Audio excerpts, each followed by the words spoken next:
Salut les débrouillards! Alors, le conseil pour ce mois-ci concerne l'expérience « Il était un fois » que l'on retrouve dans le magazine Les Débrouillards du mois d'octobre 2014.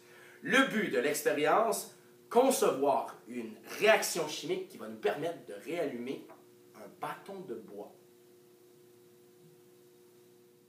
Voici le matériel dont vous aurez besoin. Tout d'abord, un grand bol, du peroxyde d'hydrogène 3% de concentration, une chandelle avec ses allumettes et un bâton de souvlaki, ou si vous aimez mieux, un bâton à brochette, une planche à découpe, un couteau, des gants de chirurgien et finalement, vous allez avoir besoin du foie. Vous pouvez utiliser du foie de porc, du foie de veau, du foie de bœuf ou du foie de volaille. L'important, c'est que ça fasse bien le travail. Hey, ça rime! La première étape consiste à couper nos morceaux de foie.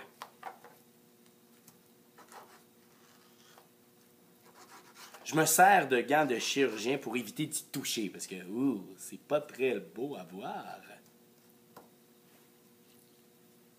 La deuxième étape consiste à ajouter dans notre bol du peroxyde d'hydrogène.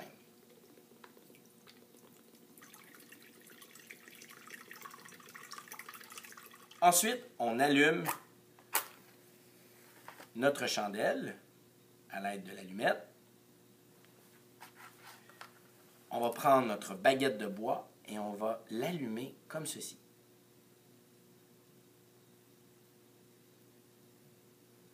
On va laisser la flamme devenir assez grosse de manière à pouvoir ensuite l'éteindre pour que notre bout ici soit incandescent.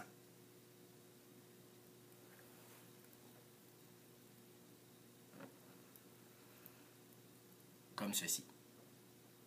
Et maintenant, on dépose nos morceaux de foie directement dans notre solution. Et regardez ce qui se produit.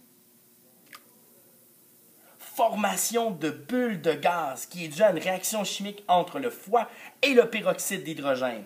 Il se décompose, en réalité le peroxyde d'hydrogène, en eau oxygénée. Et maintenant, voyons voir le pouvoir de l'oxygène.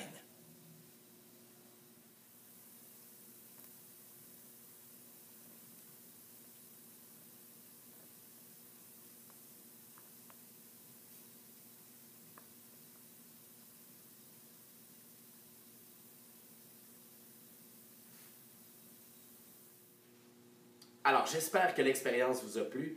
Et si jamais il vous reste des morceaux de foie, rien ne vous empêche de les faire cuire et de les déguster. Une bonne petite quantité de foie, là, ça peut toujours être agréable là, pour avoir une bonne santé. C'est rempli de vitamines, ça, cette affaire-là. Là.